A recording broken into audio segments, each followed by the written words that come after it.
안녕하세요. HT입니다.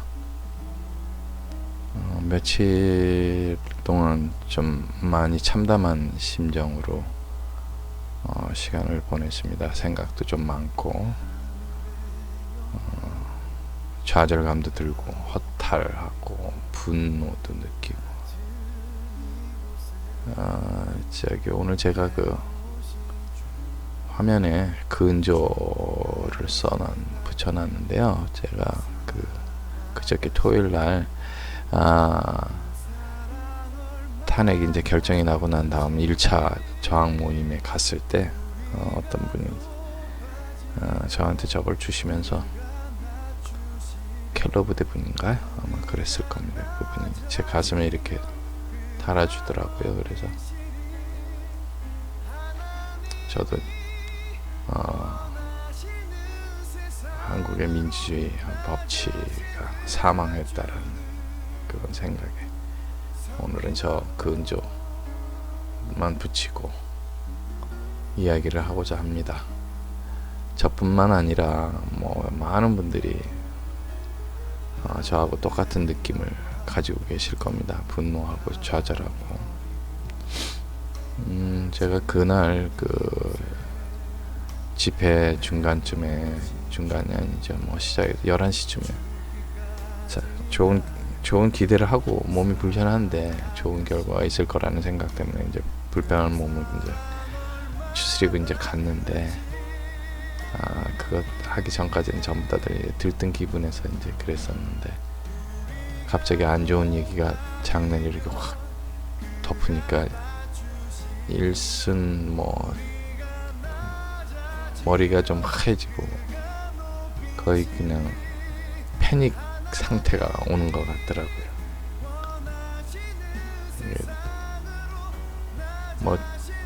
잠시 후부터 여기저기서 이제 분노의 소리도 들리고 또 여자분들이 막 울음소리도 들리고 제 옆에 있던 분들은 남자분들 또 흐느끼시는 분도 계시고 욕하시는 분도 계시고 그런 순간들이 이렇게 막 흘러가다가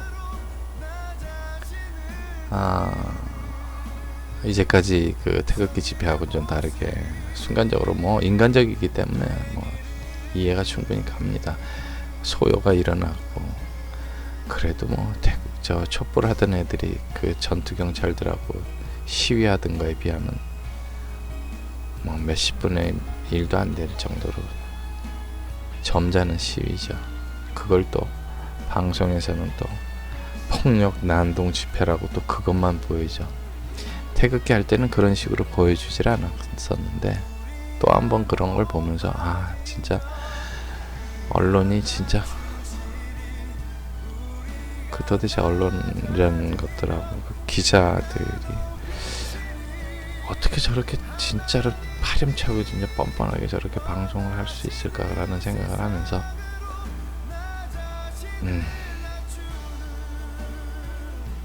진짜 분노가 치솟더라고요. 조금 전투 경찰들하고 약 긴 시간은 아니지만 충분히 있을만한 그런 상황이죠. 그 정도 부딪히고 그러는 거예요. 근데 이제 우연하게 좋지 않은 상황이 벌어져서 목숨을 잃으신 분들도 계시고 원하지 않은 상황으로 흘러갔었던 거는 사실이지만 그 부분은 이제 당기고 운영하는 사람들의 책임으로 몰고 가는 건 저는 옳지 않다고 봅니다. 그런 상황에서 모든 걸 대비해 가지고 그런 일이 없었어야만 된다. 그거는 결과를 보고 누구나 그런 얘기를 할 수 있죠. 사실 저도 전혀 인용이 될 거라는 생각을 안 했고 당기국 사람들도 전혀 인용에 대한 대비가 없었고 심지어 박근혜 대통령이나 박근혜 대통령 그 변호인단조차도 전혀 예상하지 못했었던 결과였기 때문에 패닉 상태가 오는 건 자연스러웠었던 일이라고 생각합니다. 진짜 저는 이제 왜 그거를 기각이나 각하가 될 거라고 생각을 했냐면,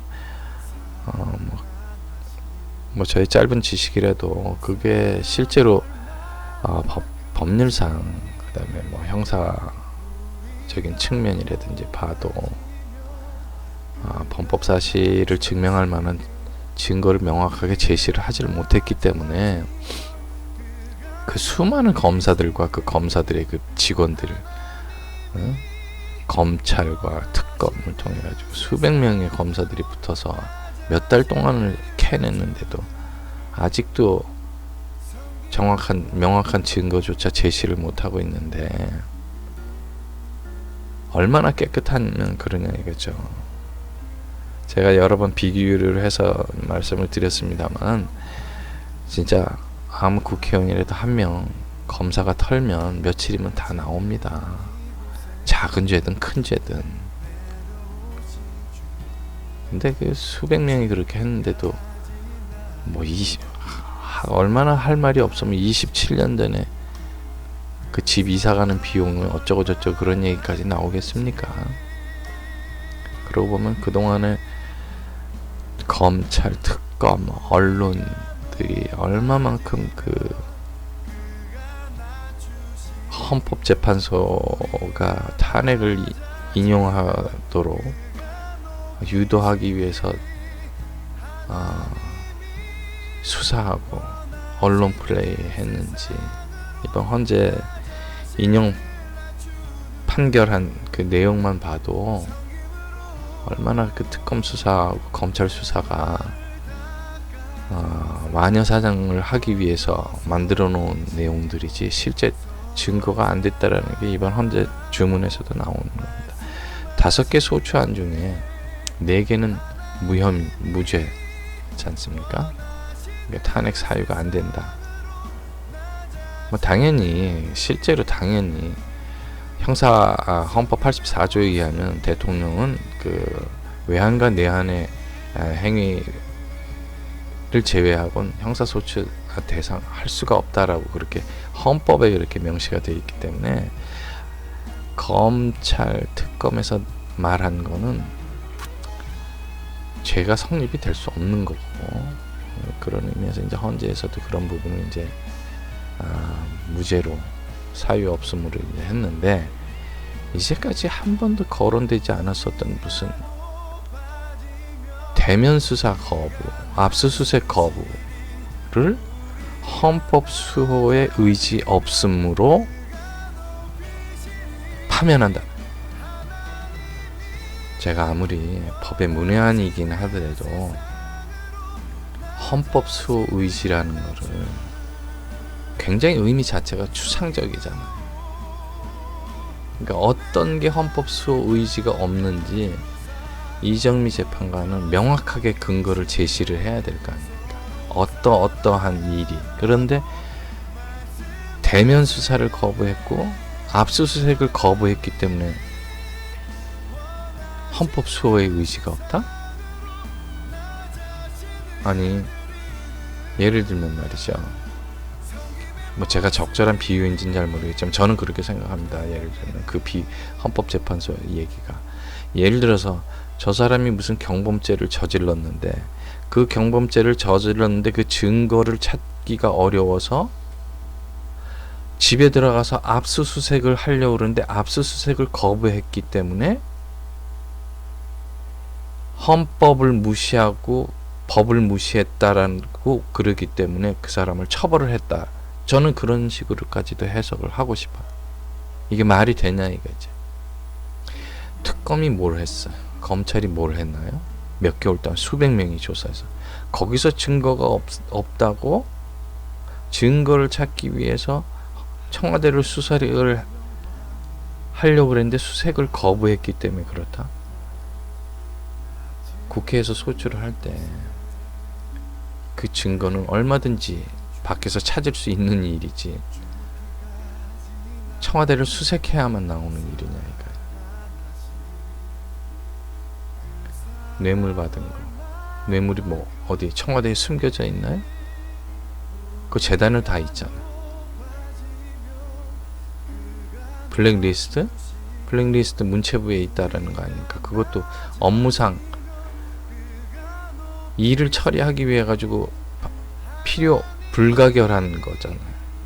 검사들도 블랙리스트 안 갖고 있나요? 이 사람이 범법할 가능성이 있다 없다라는 식으로.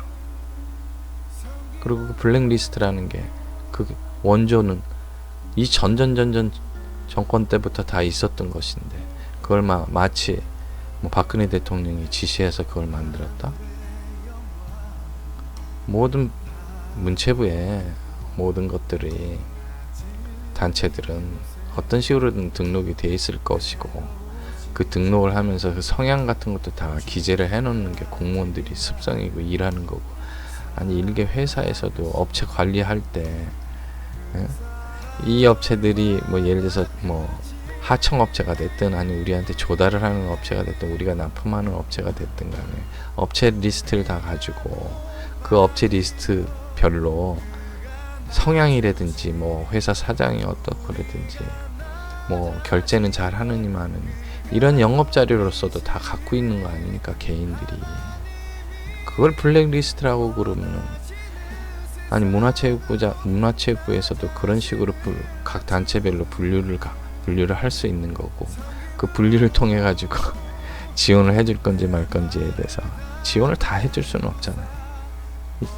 제한된 예산. 그래서 그런 것도 죄가 대통령이 무슨 관계야? 아무 관계 없는 거잖아. 그런 거를 하다 안 되니까 헌법 수호 의지가 없다라고 얘기해요. 세월호 관련해가지고 압수수색을 해야만 뭐가 나온다? 그건 계속 하는 얘기지만 그건 흠집 잡기입니다. 계속 뭔가가 있다 자꾸 뭔가를 들춰내겠다라는 거죠. 근데 저는 이렇게 생각해요. 그거는 마치 지나가는 사람 특히 여자를 예를 들면 자꾸 이렇게 치마 속을 들춰서 뭘 확인하겠다라는 거하고 똑같은 거예요. 수치심을 계속 주겠다라는 거예요. 다른 사람들로 하여금 호기심을 자극하고 그 선정적이고 당하는 사람한테 수치심을 느끼게 만드는 걸 계속 언론 플레이하는 거죠. 그래서 우리나라 언론들이 쓰레기 같은 언론들이라는 얘기를 하는 겁니다. 또 그 언론을 이용하기 위해서 피해자의 사실을 그 헌법이나 법에도 위배되는 피의 사실 공표를 계속 검찰이나 언론 특검이 한 거 아닙니까? 그런 걸 보면서 헌법재판소 마지막 보루였었던 헌법재판소도 그 네 가지는 면책인데 한 가지 헌법 수호 의지가 없었다라는 걸 말하기 어려우니까 제일 시끄러웠었던 최서원이를 집어넣어서 최서원이가 농단을 하게 지원을 했다라고 그걸 묶어서 헌법 수호 의지가 없다라는 식으로 그것도 8명이 전원이 마치 약속이라도 한 것처럼 그게 어떻게 무기명 투표하고 똑같은 건데 어떻게 그게 8명이 똑같은 생각을 할 수 있냐 이거죠. 그 항목에만 나머지 4개도 전원 일치지만 전원 일치로 혐의 없음이고 면책이고 죄가 없음이지만 왜 그 한 항목에 다들 꽂혀가지고 할 수 있냐 이거죠. 7대1도 아니고 6대2도 아니고 5대3도 아니고 8대0 사람들이 서로 텔레파시가 통했나요? 아니면 처음부터 그 건으로 하기로 약속이 돼 있었나요? 분노가 치밀어 오릅니다. 분노가. 이 탄핵을 당할 때까지 수개월 동안 박근혜 대통령이 당한 수모들 인간으로서 최소한의 그 존엄성도 지켜주지 않는 좌파 아이들, 언론들 여기서 말하는 언론은 좌파 언론들입니다. 좌파 사상에 물들어 있는 기자들, 방송인들 그리고 특정 지역 사람들 너무 비열하고 야비하고 잔인한 짓 해도 너무한다라는 느낌이 들어서 아마 우리나라 이번 사건으로 해서 정치적으로 뿐만이 아니라 지역적으로도 전보다 더 훨씬 심화된 분열상을 보일 거라고 생각합니다. 너무 악랄하게 했다라는 게 제 생각입니다. 한번 보십시오. 일국의 대통령을 탄핵을 당했다고 그래서 결론적으로 헌재에서 헌법 수호 의지가 없다라고 그러는 사람, 민족의 반역자라고 저렇게 창에다가 아무리 실제가 아니긴 하더라도 저렇게 목을 잘라서 꽂아놓고 입에서 피를 흘리는 걸 꽂아놓고선 저 광기 어린 집단 심리를 이용해서 저렇게 태연하게 걸고선 웃는 얼굴들을 한번 보십시오. 우리나라 사람들 이렇게 잔인한 줄 몰랐어요. 아니 저는 잔인이라기보다는 비열하다고 봅니다. 비열하다고 얘기하고 싶습니다. 인간으로서 최소한의 어떤 양식도 없는 비열함이라고. 사람들이 한 사람이 뭔가 죄를 지으면 그 죄를 지은 그 사람이 자기가 그 죄를 다 짓는 것 같은, 양심에 걸릴 것 같은 그런 느낌을 갖는데, 주변에 사람이 많으면 인간의 심리가 사람이 모인 수만큼 자기가 양심에 걸리는 일도 그만큼 줄어들고 죄의식도 그만큼 적게 느끼게 된다라고 그럽니다. 그러니까 저 수많은 사람들이 나와서 저 한 사람이 했을 때는 좀 꺼림칙했을지도 모르겠죠. 저 사람이 저걸 들고 밝은 대낮에 혼자서 걸어갈 수 있을 거라고 생각하십니까? 절대로 그렇게 못합니다. 진짜 사람이라면. 근데 저런 게 가능한 게 촛불 들고 아름답다고 생각하는 스스로 세뇌를 하면서 저런 행동을 태연하게 하는 거죠. 10,000명이 모였으면 10,000분의 1밖에 양심의 가책을 못 느끼고 10,000분의 1만큼밖에 수치심을 못 느끼고 10,000분의 1만큼밖에 죄의식을 못 느끼고 낄낄대고 웃는 겁니다. 군중심리, 집단심리에 매몰되는 거죠.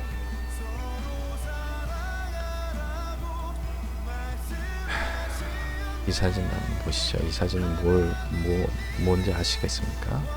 박근혜 대통령의 사진을 놓고 제가 언젠가 눈물 흘리는 사진을, 저 사진을 본 적이 있습니다. 사과 방송 했었을 땐가 아마 그럴 겁니다. 그 사진을 놓고 저 사람들이 좌파 애들입니다. 촛불 속에서 모여가지고 이 조선시대 사약을 먹이는 장면을 퍼포먼스라고 랍시고, 과연 저 사람들 제대로 된 인간들인가요? 저 사람들이 자유고 민주고 아름답고 그런 걸 추구하는 사람들이 자칭 그러면서 저런 악랄하고 악독하고 저런 걸 저렇게 태연하게 하나요?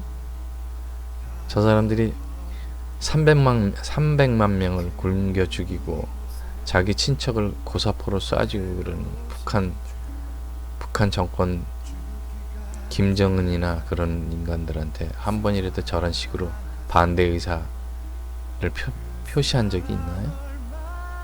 저는 이중잣대일 뿐만 아니고 저 사람들은 이중인격자입니다. 이중인격자.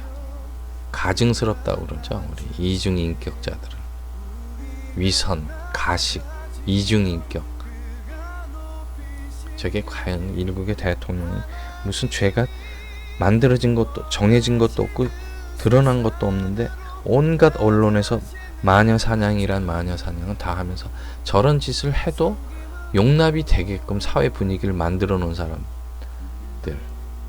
그걸 통해서 저런 행동들을 아주 아무렇지도 않게 하는 인간들을 보면서 진짜 촛불 촛불이라고 굉장히 미화를 했지만 저 사람들은 촛불은 전통적으로 촛불은 암흑의 자식들입니다.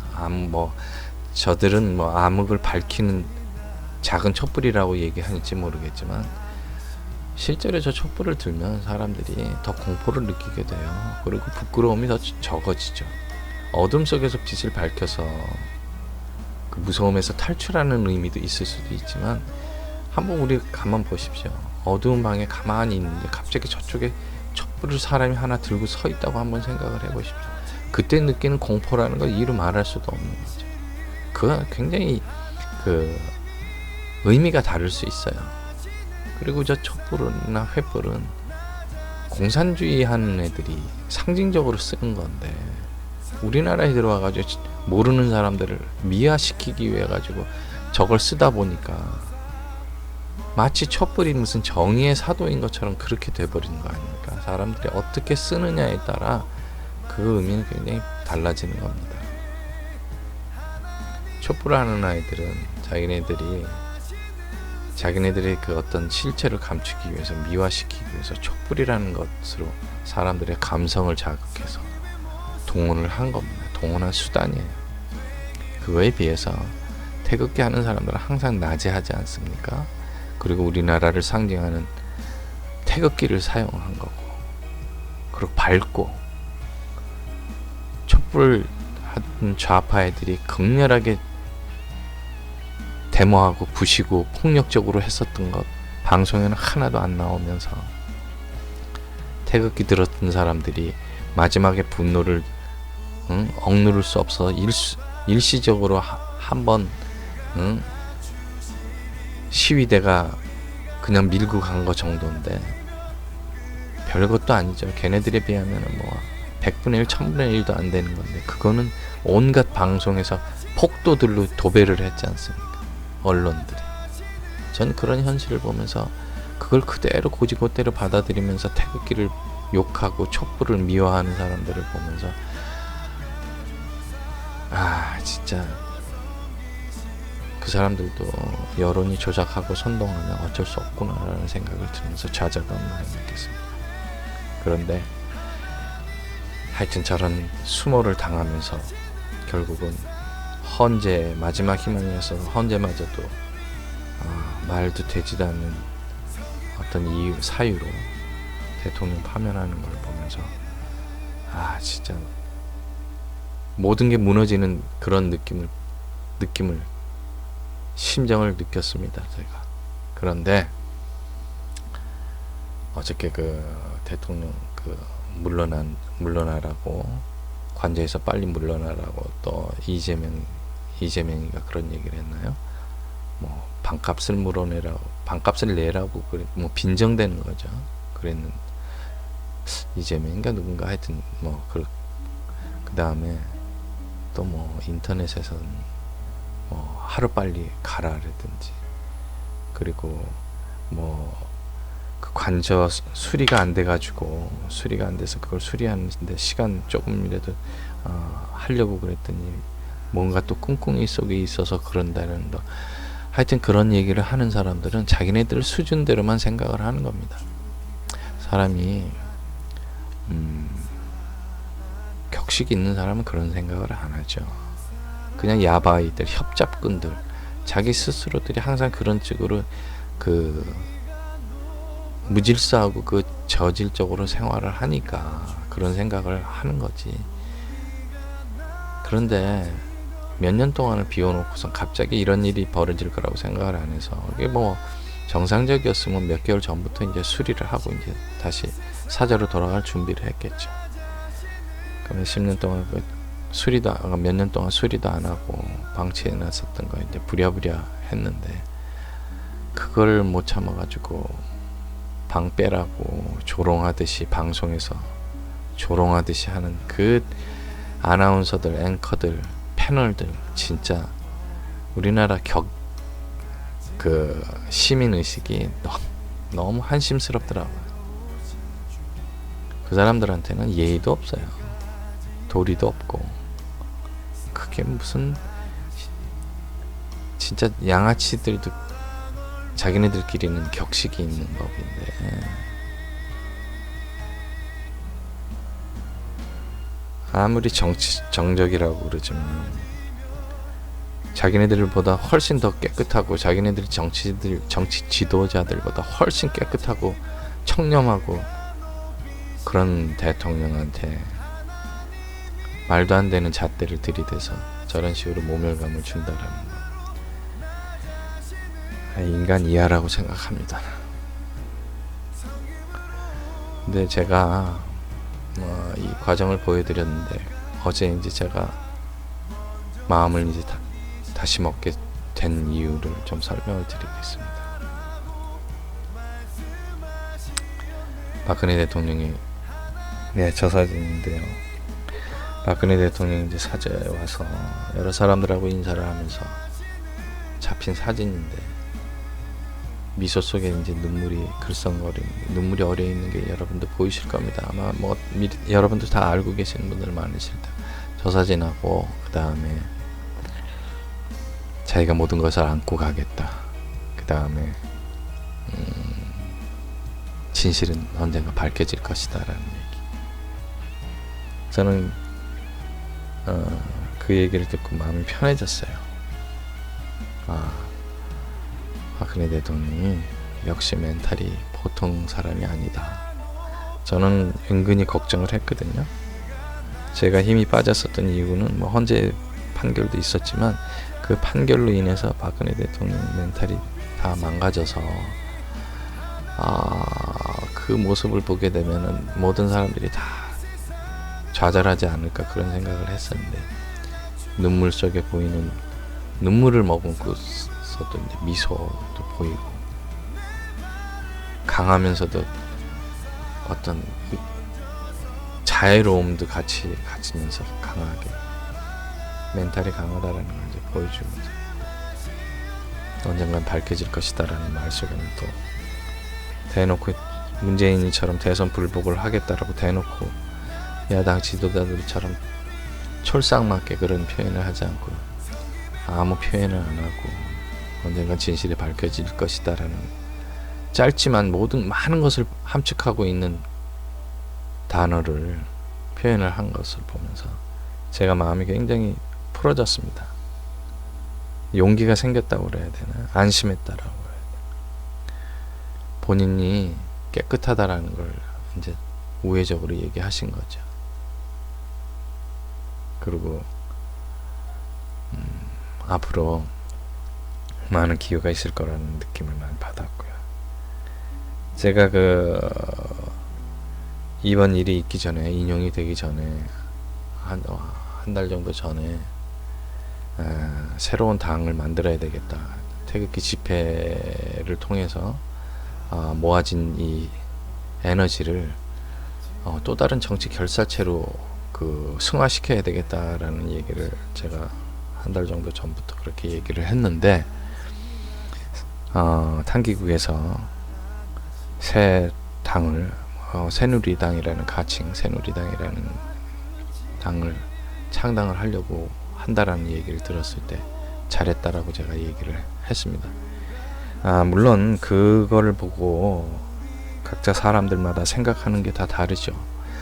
아라고 말하는 사람이 있고 어라는 거 얘기하면 다르듯이 어떤 한 가지 사물을 보고서도 사람들이마다 다 생각이 다릅니다. 그 생각이 다르다라는 건 뭐냐면 사람들이 원하는 추구하는 목적이 다르기 때문에 그래요. 그리고 추구할 때 사람의 그 본심들이 서로 다 다르기 때문에 그럽니다. 예를 들어서 새로운 당을 만들어서 자기의 정치적인 욕심을 채우기 위해서 그런 이 태극기 시위한 사람들이 이용한다라고 생각하는 사람도 있을 거고, 반대로 그런 생각과는 다르게 지금 이 상황을 타개하기 위해서는 정당이란 결사체가 없으면 안 되겠다라고 판단을 해서 하는 사람도 있고, 그런데 저는 예를 들어서 개인의 이 생각이 들어갔다 손 치더라도 들어간지 안 들어간지 저도 모릅니다. 그 사람 속을 볼 수가 없으니까. 그러나 순전히 전략적인 의미만으로만 봤을 때는 정당을 창당하는 게 맞다고 저는 봅니다. 왜냐, 우리가 수십만 명이 모였을 때, 수백 명이 모였을 때, 수천 명이 모였을 때, 수만 명이 모였을 때 그 모임의 힘이 달라지지 않습니까?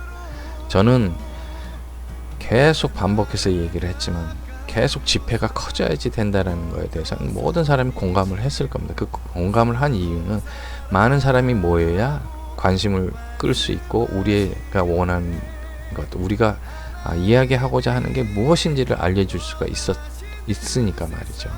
숫자가 작을 때는 다 묻혀서 가기 때문에 안 됩니다. 더군다나 지금처럼 좌파 언론들, 이렇게 언론이 한쪽으로만 쏠려 있는 이런 상황에서는 뭐 몇백 명, 몇천 명이 나와서는 도저히 그 벽을 뚫을 수가 없기 때문에 가능하면 커져야 된다라는 얘기를 했고 실제로 커졌습니다. 그 부분에 있어서 탄기국의 역할은 뭐 다른 어떤 뭐 집회들 했었던 사람들도 나름대로 의미는 있었다고 보지만 지금 이렇게 거대한 물결을 만들어내기 위해서는 결과가 뭐 탄기구의 힘이 제일 컸다라는 건 부정할 수 없습니다. 뭐 지금 와서 뭐 시작은 누가 했네 마네 이런 얘기는 필요 없고, 그러면 탄기국에서 이렇게 해서 사람들이 모아졌는데 그러면 그건 모아진 걸로 그걸로 끝내는 거지? 아니죠. 정치인 한 명이 10만 명 이상의 힘을 발휘하는 게 이번 시위를 통해서도 밝혀진 겁니다. 아무리 시민이 떠들어도 정치인이 한마디 하는 거, 정치인들은 제약 없이 기자회견도 할 수 있고 관공서도 들어갈 수 있고 어디에 뭐 경찰 어디 검찰에다 대고 한마디 할 수 있습니다. 그게 바로 방송을 탈 수 있습니다. 그런데 이 시민단체는 아무리 그렇게 해도 방송에서 얘기하기 싫으면, 관공서에서 받아들이기 싫으면, 검찰이 이야기하기 싫으면, 무시하면 그걸로 끝입니다. 할 수가 없어요. 그리고 또 한 가지, 그래서 이제 정당이 필요하고, 또 한 가지 제가 한참 전에 그렇게 말씀을 드렸는데 필요한 것 중에 왜 필요하냐면, 박근혜 대통령이 만약에 기각이 됐으면 정당이 필요하지 않다라고 제가 얘기를 드렸습니다. 물론 필요해도 아주 절박하지는 않지만, 인용이 됐었을 때는 박근혜 대통령이 다시 자유인이 됐죠. 물론 자유인이 되지 못하게 검찰이 앞으로도 계속 뭐 출국 금지를 하고 수사를 계속 하겠다고 언론 플레이를 하고 있습니다. 자유인이 일단 되면 정치적인 행동을 할 수 있다라는 겁니다. 대통령이면 중립을 지켜야 되기 때문에 정치 활동을 할 수가 없어요. 그러면 누굴 지지할 수도 없는 겁니다. 대놓고. 예전에 노무현 대통령이 왜 당하려고 탄핵 심판을 받았습니까? 대통령이 중립 위치를 지키지 않고 정치 활동을 했기 때문에 탄핵 위기에 몰렸었던 거 아닙니까? 대통령을 할 수가 없어요. 그런데 박근혜 대통령이 이제 물러나고 자유인으로 돌아오게 되면 정치 활동을 할 수 있는 겁니다. 제약은 있어도 할 수 있어요. 그렇기 때문에 그런 힘을 계속 유지하기 위해서라도 정당이 필요하다고 제가 누차 얘기를 했습니다. 그래서 저는 이번에 탄핵이 인용된 것 자체는 불행하지만 오히려 이 난국을 개척하는데 창당과 더불어 박근혜 대통령이 돌아와서 둥지를 틀 수 있는 정치 결사체가인 창당을 하는 것이 우리가 지금 당해온 것과 앞으로 또 이루어야 될 것을 하는 데 있어서 당연한 수순이고 절대적으로 필요한 일이라고 생각을 하는 겁니다. 이렇게 되면 태극기를 든 보수 세력들, 보수 우파들이 정치를 하고 운신의 폭을 더 넓힐 수 있을 뿐만 아니라 박근혜 대통령을 꼼짝없이 식물인간으로 만들려고 했었던 야당과 좌파, 저 사람들이 박근혜 대통령 의식을 하지 않을 수가 없어요. 이제 편하게 자기네들이 정치할 수 없는 겁니다. 오히려 더군다나 바른정당, 김무성이, 유승민이 자기네들이 박근혜 대통령이 들어오게 되면 이제 자기네들은 죽는 겁니다. 뭐 얼마 전까지도 점점 지지율이 떨어져서 정의당보다도 지지율이 떨어지는데 이제 박근혜 대통령이 돌아와서 보수에서 방황하던 보수가 어디로 갈 것 같습니까? 박근혜 대통령이 죄도 없는데 그렇게 크지도 않은데 밝혀졌잖아요. 이번에 겨우 한다는 소리가 헌법 수호의 의지가 없다. 좋습니다. 탄핵을 시키기 위해서, 파면을 시키기 위해서 억지로 그렇게 만들었으니까 뭐 그렇다고 칩시다. 법이니까, 악법도 법이니까 그렇다고 칩시다. 하지만 죄가 없다라는 게 오히려 밝혀진 거예요. 그러면 방황하던 보수 우파들 다 돌아옵니다. 콘크리트 지지율 30% 다 돌아오고 중도도 돌아올 수 있습니다. 중도를 들어오게 하기 위해서는 어떤 게 필요하냐? 지금은 또 그 보수 우파들 사이에서 황교안 대행에 대해서 말들이 많고 그러는데, 저는 황교안 대행이 개인적으로도 개인적으로 일하는 스타일이 차분하면서 할 일 하고 그러는 스타일이 신뢰가 가는 데다가, 모르겠어요. 어떤 사람들은 빨리 얘기를 안 하니까 그런다라고 그러는데, 시간이 없다고 그러는데, 저는 좋게 해석을 하면 황교안 대행이 지금 오히려 이대로 계속 행보를 하는 게 전국적으로 지지도를 높이면서, 그 다음에 국정의 그 원활한 수행을, 국정 경험을 하고 있는 거죠. 이런 비상 상황에서도 얻을 수 있는 걸 많이 국정 경험을 얻는 게, 실제 대통령이 됐었을 때 경험이 없다가 하는 것보다 이런 걸 다 경험을 하고 난 다음에 대통령이 만약에 되면, 이 경험, 국정 경험의 자산, 엄청난 큰 자산이 되기 때문에, 저는 지금 황교안 대행이 어떤 생각을 하고 있는지는 모르겠지만, 지금 이 상태대로 만약에 계속 경험을 쌓으면서 정치로 돌아온 박근혜 대통령이 정당이라는, 조금 갖춰져 있는 정당이라는 어떤 틀의 둥지에서 박근혜 대통령이 정치적인 힘을 발휘하는 상황에서 모든 경험을 쌓고 전국적인 인지도가 높아진 상황에 황교안 대행이 새누리당으로 입당을 하는 그 순간, 전 대선은 끝났다고 봅니다. 보수 우파가 대통령이 된다고 봐요. 제 생각대로만 된다면. 물론 변수가 많이 있습니다. 지금도 박근혜 대통령의 이런 정치적인 파괴력이 큰 것을 야당 사람들은 다 알고 있습니다. 지금 어쩔 수 없이 탄핵까지 가서 지금 인용이 돼서 파면이 됐지만, 지금 보이는 박근혜 대통령의 행보와 그 말 한마디에 오히려 더 좌절했었던 보수 우파들이 오히려 더 결집하는 모습을 보면서, 아마 야당이나 검찰, 언론, 이 인간들은 오히려 경악을 하고 있을 겁니다. 그래서 지금 파면 당하자마자, 사저를 떠나자마자 계속 출국 금지, 압수수색을 검토 중, 해도 상관없다고 봅니다. 출국 금지, 박근혜 대통령이 몇백만 명 지지자들을 버려두고 죄도 없는데 어디 나라를 도망갈까봐 그렇습니까? 저는 박근혜 대통령이 자기 스스로 예를 들어서 만약에 도망갈 그런 정도의 멘탈이었으면 벌써 진작에 하야를 했든지 그랬을 겁니다. 왜? 어떤 조건으로?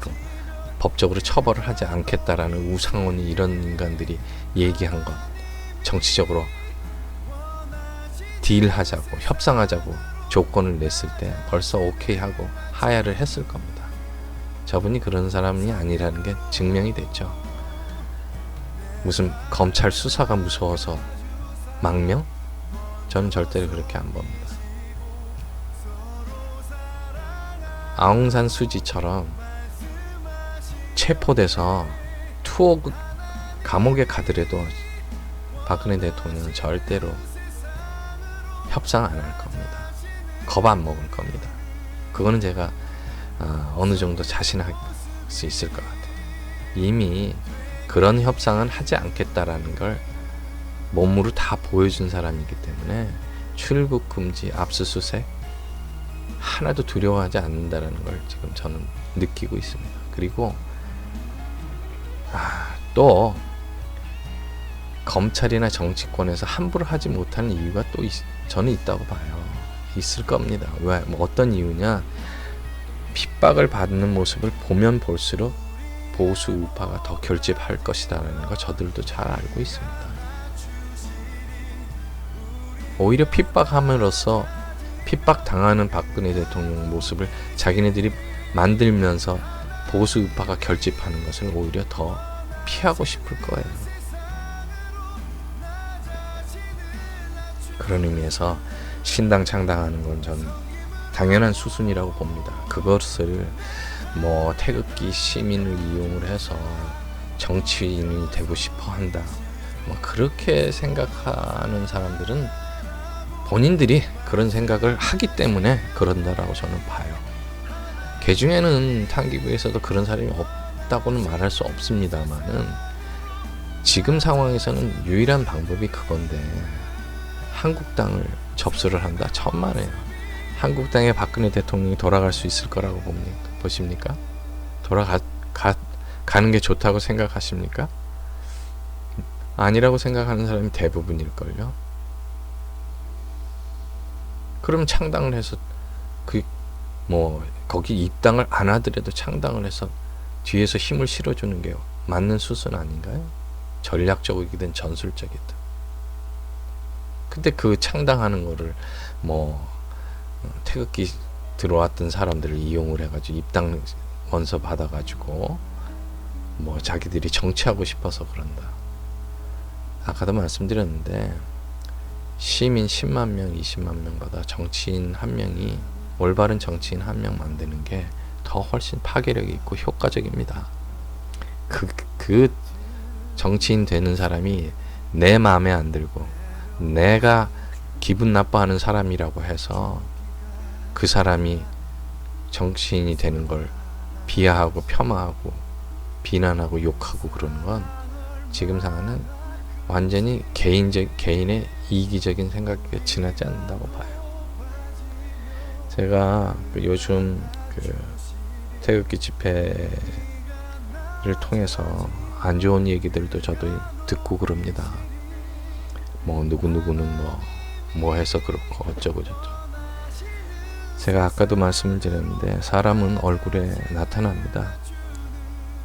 그 사람의 그릇들이 나타나고 언행에서 그 사람이 어떤 정도 일을 할 수 있는지 그런 것들이 다 나타나요. 저는 그렇게 봅니다. 군대에서도 분대 전투가 있고 또 소대 규모 전투, 중대 규모, 또 연대 규모, 대대 규모 전투가 다 다릅니다. 분대 전투에 맞는 전술이 있는 거고 사단급 전술이 또 따로 필요한 거고 군단급이 따로 있는 거고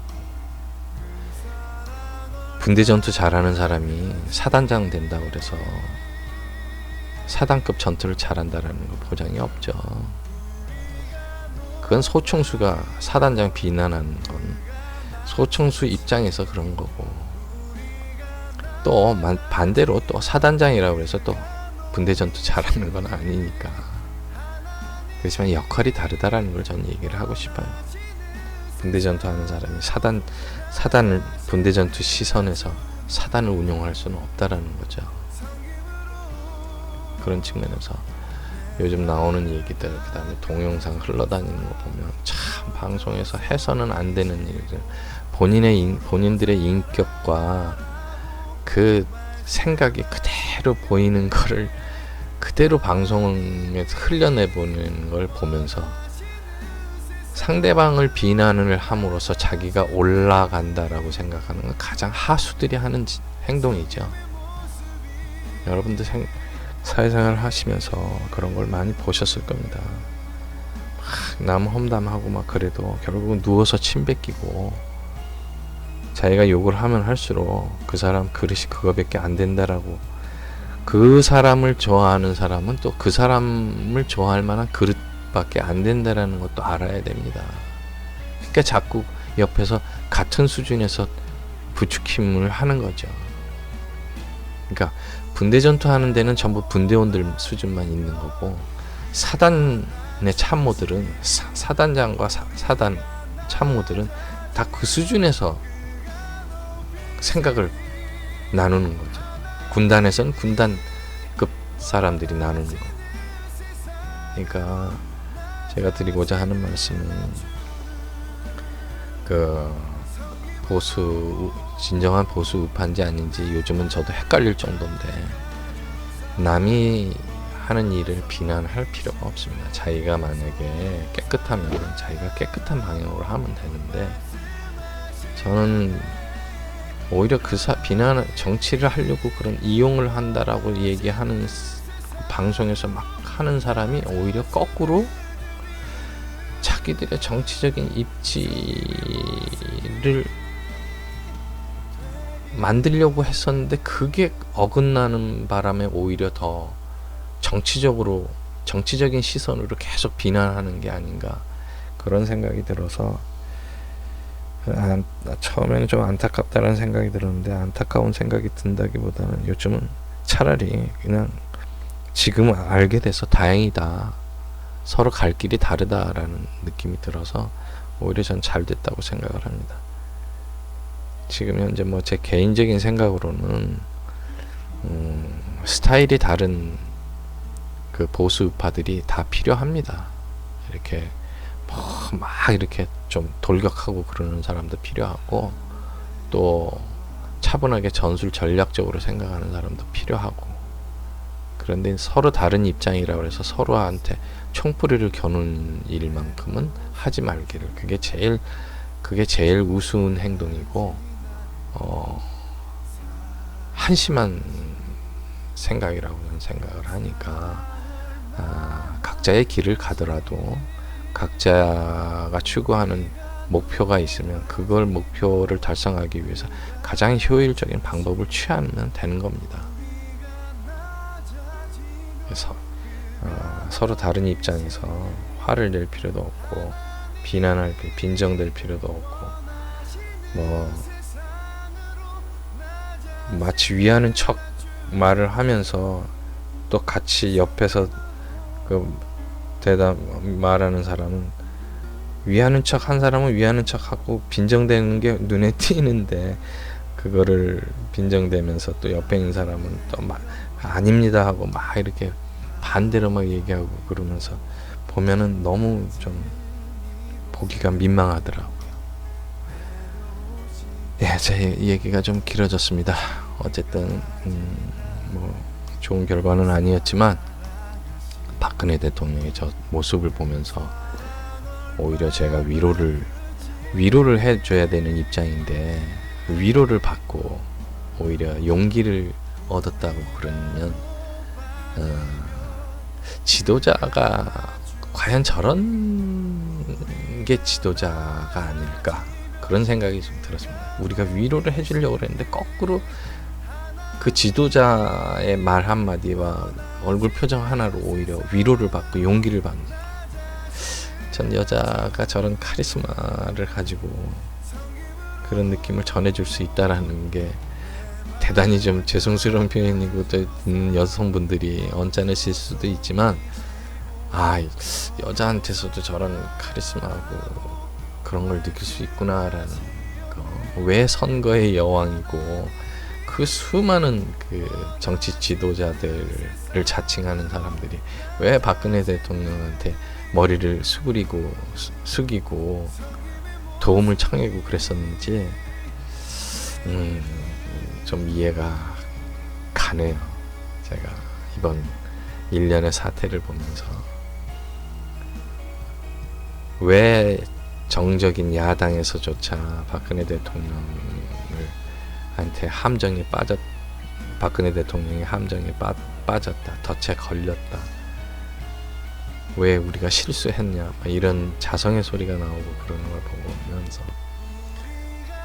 더 그런 느낌이 강하게 들었습니다. 그래서 오히려 제가 마음이 위로를 얻고 그래서 마음이 좀 편해졌는지 모르겠네요. 여러분도 많이 좌절하고 분노를 느끼시겠지만 저처럼 희망을 좀 보시고 오히려 마음을 좀 이렇게 편하게 느끼실 수 있게 되기를 바랍니다. 그리고 제가 뭐 개인적으로 이 방송을 했었던 거는 탄핵 재판이 끝날 때까지 이 모든 과정이 모르는 사람들이 많을까봐 한 사람이라도 더 태극기 집회에 나와서 실상을 알고 탄핵 기각하는데 도움이 됐으면 하는 마음에서 시작을 했는데 요즘 뭐 많이들 아시겠지만 그 아주 좋은 유튜브 방송들이 많이 생겼습니다. 규모도 커지고 뭐 저보다 훨씬 더 열정적으로 하시는 분들도 많고 그래서 이제 저는 이제 그 처음에 생각했었던 시점까지만 하고 더 이상 이제 유튜브로 이 방송하는 건 그만둘까 그런 생각을 하고 있습니다.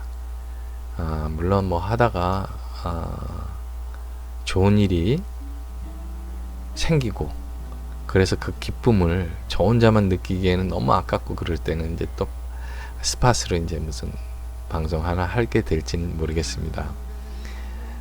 그렇지만 일단은 규칙적으로 하는 거는 이제 제가 오늘로서는 좀 끝을 내는 게 낫겠다. 더 길어지면 사심이 생기고 또 이걸 통해 가지고 뭔가를 또 해보려고 그러는 생각이 들게 되면 또 뭐 여러 가지 또 방법을 막 동원하게 될 거고 여기에 또 많은 시간을 뺏기고 그러다 보면 생각이 또 변질될 수도 있고 그럴 것 같아서 일단 정상적으로 하는 건 오늘로 제가 마지막으로 방송을 하는 것으로 하려고 합니다. 그동안 뭐 갑자기 시작이 돼서 뭐 응원해 주신 분들도 많이 계시고 또 저도 그 많은 또 정보들을 또 이 유튜브들을 통해 가지고 많은 정보를 알게 돼서 살아가는데 많은 도움을 받았고 그렇습니다. 여러분들도 많은 경험들을 하셨을 거라고 생각합니다. 이번 탄핵 사건을 통해 가지고 그래서 좋은 일이 생겨서 제가 그 뭐 긴급 뉴스라든지 그런 식으로라도 뵐 수 있게 되기를 바라면서 제가 오늘로서 방송을 이제 그만두는 걸로 그렇게 하도록 하겠습니다. 여러분들도 힘내시고 우리가 그 원하는 그런 나라 지도자들 그다음에 새로운 정당들이 만들어지는데 여러분들이 적극 동참을 하셔서 어제 오늘 느꼈었던 그 좌절감 그다음에 울분 그다음에 불의에 대한 어떤 그 분노 같은 거 그런 거를 이제 승화해서 더 좋은 쪽으로 나갔으면 하는 게 제 개인적인 바람입니다. 한 가지 빠뜨렸는데 정당을 통해서만이 아니라 시민단체들하고 태극기로 모이신 분들 시민단체들을 통해서 이 시민의 힘들을 이용을 해서 작은 시민단체들이 형성이 돼서 언론을 감시하고 검찰을 감시하고 그 다음에 뭐 경찰을 감시하고 국회를 감시해서 이제까지 우리가 편안하게 지냈었던 걸 이제는 우리가 당한 거를 당해서 잃어버린 어떤 권리나 이런 정의를 이제는 적극적으로 그런 식으로 해서 다시 찾아오는데 좋은 계기가 되었으면 하는 게 제 개인적인 바람입니다. 탄기구 말고 다른 기구를 통해서라도 그런 조직들이 만들어지고 그런 시민 활동으로 연계가 되기를 저는 간절히 바랍니다. 네, 그동안 들어주시고 봐주신 여러분들께 다시 한번 감사하다는 말씀을 드리고 다음 시간에 아주 기쁜 일이 생기거나 그랬을 때 그 기쁨의 소리를 전할 수 있게 되기를 바라면서 그동안